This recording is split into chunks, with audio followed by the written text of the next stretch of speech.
School was long and boring. Today was feeling like the remaining 178 days of the year left. Luckily, the weekend was only within a few hours. That meant I would have time to work to myself. More specifically, time to work on my fraud. Nathan didn't speak with me during any of our classes together or at lunch. He was keeping to himself for most of the day. If you're wondering what I had learned from that book I had checked out earlier this morning, the answer would be nothing. It turned out to be a complete fantasy book with no resemblance to reality. Great way to miss today's lesson for algebra class because we have a test in that class on Monday. After the major disappointment I endured in algebra class, I decided to not even try reading books from the school library anymore. Lucky for me, everybody was probably going to forget everything taught today as well, so hopefully I wasn't the only one that was guaranteed to fail. Leo, come downstairs immediately, my mom frustratingly yelled from the living room. Crap. I had to walk home for the second day in a row from school, and now my parents came home suddenly. I was scared of what they would do to me, especially if they found out about my truancies. I dropped all the papers in my hand and walked downstairs, now face to face with two very angry parents. How come you were truant to your advisory and PE class? My mom asked, a smile appearing on her face. Not a happy one, though. She found out. Oh crap, oh crap, oh crap. I didn't know what to say in the moment, so I remained silent. Give me your phone and all electronics. You're grounded for the rest of the month, my mom yelled at the top of her lungs at me. I rushed back upstairs, grabbed my game console, hid my phone under my bed, and came downstairs with a game console and a bunch of cords dangling down from the console. I handed it to her. And what about the phone, Leo? My mom asked, her eyes widening. My phone broke at school, I replied frantically. My mom raised both her eyebrows at me. Broke? I made a fatal mistake by saying my phone was broken. I had to quickly think of something to make her forget about what I just said. I meant that my phone is lost somewhere in the house. My mom silently looked at me with discontent. If I find out you're lying, you're grounded until Halloween. My mom stomped upstairs into her room, locking the door behind herself.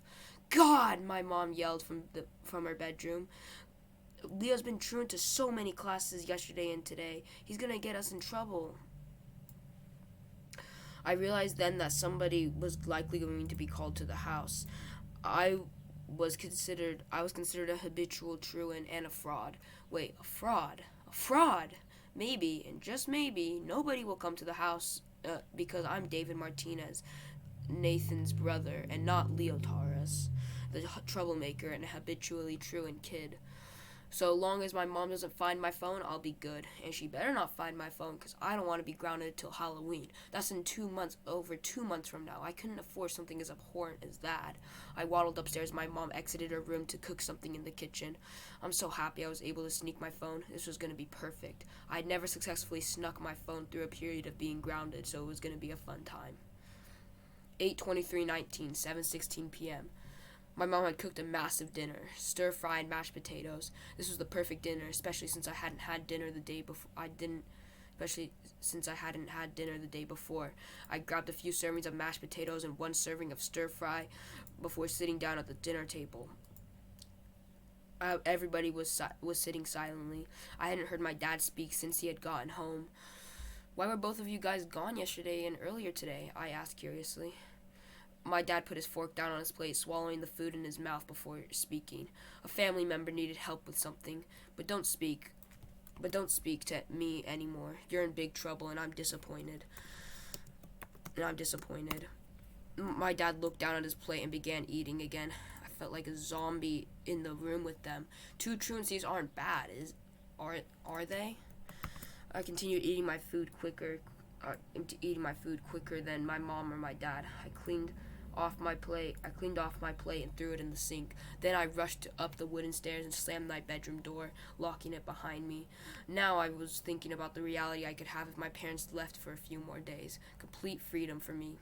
As I was sitting in the dark, angry at my dad for what he said to me, I got a brilliant idea. I was going to write about all my experiences with Mr. Franklin and compose them into 2 books. Isn't that a genius idea? I can even make money off these books if I sold them. I don't know what my author's name would be, however. Would I stick to David Martinez or use my actual name, Leo Taurus? This was a question worth solving only because, to put it frankly, there are a lot of people out there trying to kill me. It wasn't my idea to commit a genocide attack on Greenfield. It felt like a few hours of nothingness, and really it had only been 5 minutes at most. I was contemplating everything that had happened over the past few months. I was putting everything from the past I was putting everything from the past 4 months together and writing them into 2 separate books. I didn't know the names of them yet, but I was going to know soon. I to get some inspiration, I opened my blinds and looked outside of my window contently. It was a starry night. The white freckles dotting the sky were brighter than normal, and this was an amazing feeling. The scenery of my suburban area was amazingly contrasting with the sky above. I brought a desk chair over to the window and sat in front of it to hopefully gather some inspiration for what I was planning. I heard the television playing downstairs loudly. It was masking the faint sound of my parents arguing loudly. I wondered why they were arguing. I could care less, though. Their arguing and their television playing gave me more inspiration and creativity for what I was planning. I was going to embark on my author career in the coming days. Sunday, August 25th, 2019, 8:54 p.m. To put it simply, I have been busy the past few days. I kept reading up on my phone that my parents still don't know I have on how to write a book correctly. I decided to write my first ever book yesterday. I decided to begin writing my first book yesterday. And currently I'm at 2,000 words. This whole author thing is fun. My parents didn't say a word to me whatsoever yesterday. I didn't care. I continued writing well into the night on my crappy typewriter that I found in the attic on Friday night. The only thing illuminating my room was a bedside lamp that would flicker on and off every few seconds.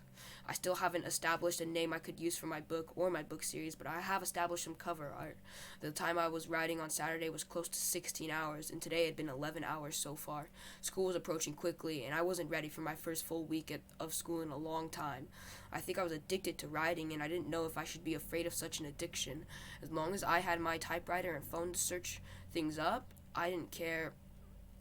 As long as I had my typewriter and phone to search things up, I didn't care about being grounded. I was good at sneaking items while being grounded. My parents were oddly quiet today. They hadn't cooked any meals that I'm aware of, and the only food that I had eaten was three bananas, a few slices of bread, and some raisins. I love the peace and quiet, however. This is a perfect weekend to write. Around 9 o'clock, I decided to head downstairs in hopes of finding a snack. I was looking for some graham crackers and peanut butter because a combination like that is unbeatable, but I couldn't find anything. To make that food.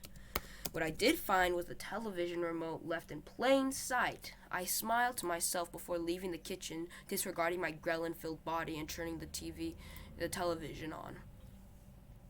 Today was a sunny day. Now that the sun is set, it was a clear, warm night. I wasn't dumb enough to leave the house past dusk, however. I contentfully watched the few clouds in the sky pass over the moon as the television was running in the background. Then I was startled from my gaze by a loud sound from the television.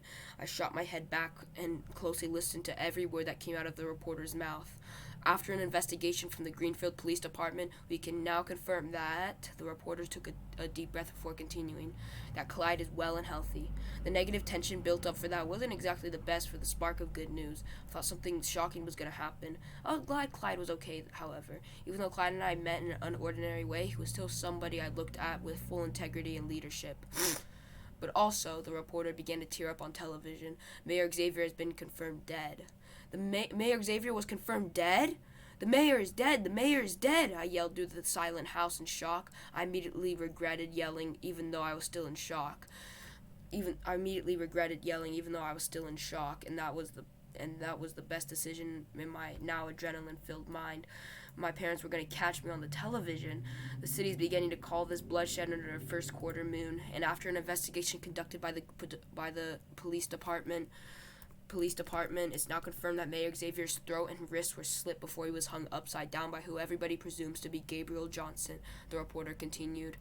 I heard the upstairs bedroom door open aggressively. I ran behind the couch and hid from sight. I didn't want to get in more trouble than I already was in. The mayor is dead? My dad yelled at the top of his lungs in surprise.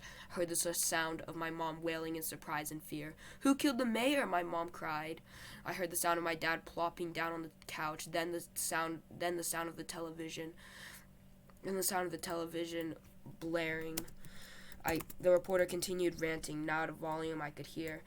Gabriel Johnson used to work at City Hall and has now joined Mr. Franklin's team as of June 2019, the reporter said. He's most likely the cause of the homicide and the root cause of the horror Fair Ordeal. I heard about Gabriel before. I always thought he was a bit weird. From that paper Clyde dropped on my stomach to his name being called on stage during those tense moments at the circus, I knew he was a nefarious person, but maybe he was worse than Mr. Franklin. No, he couldn't be. He couldn't be. Mr. Franklin killed Joshua and started this whole cult of his. Maybe the next villain in my story would be Gabriel. I couldn't tell who was worse. Through a wail of sorrowful cries and whines of pain and disgust, my mom managed to stutter, "Do you think Leo is next?"